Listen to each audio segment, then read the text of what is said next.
Hello, thanks for tuning into my channel.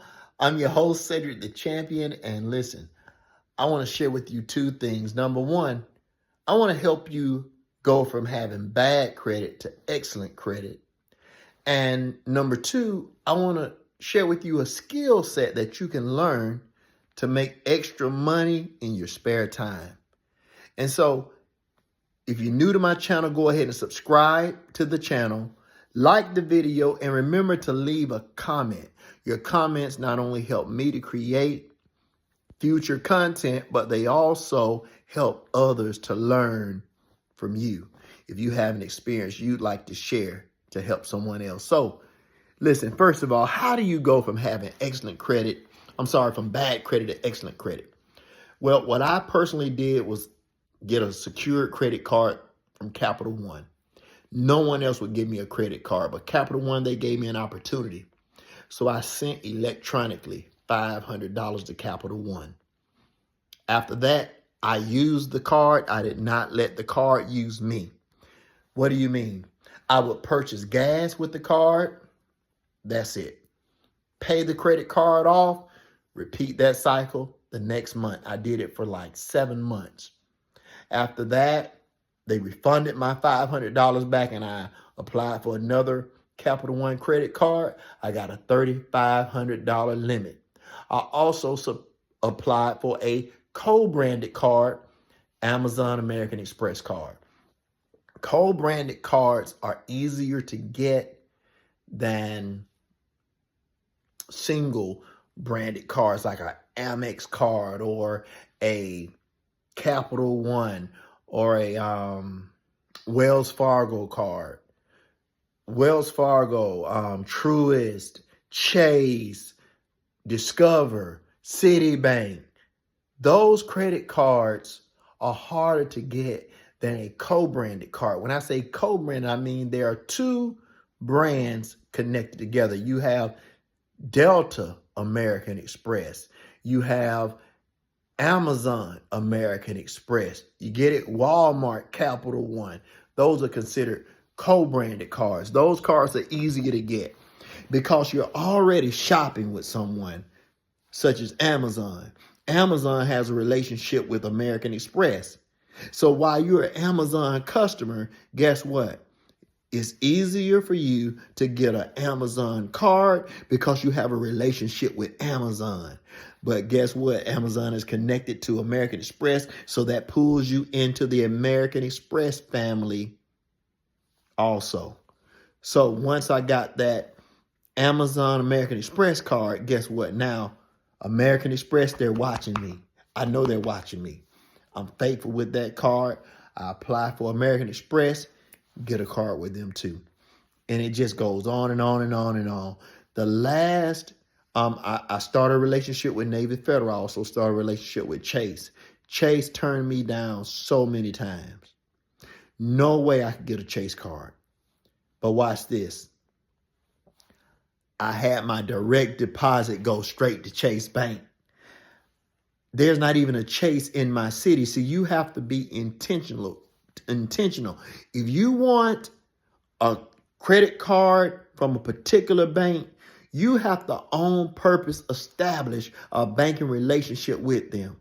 And all I heard was how Chase gives out these high limits. I had to have a Chase credit card. So once I started banking with Chase, I would let my direct deposit go into my Chase account. Chase reached out to me. It took a while. It took about a year. When they did reach out to me, they offered me 3 credit cards. I only took one, and the limit was a little bit over $12,000. But that really felt good, and it was 0% interest for like 15 months. So I did that on purpose. I made that happen because I was intentional. I started a banking relationship with Chase on purpose. Now, what about this skill set I was talking about? Well, there are several skill sets you can learn.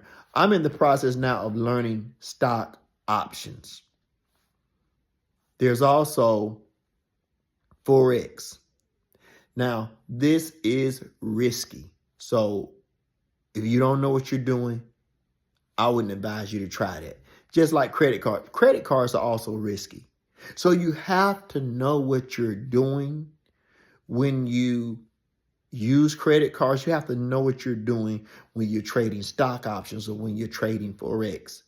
That's why they have demo accounts, so you can learn first before you even make up your mind to deposit real money into an account. But yes, stock options is based on the stock prices of companies. And that is one way that you can make money in your spare time. Do your research.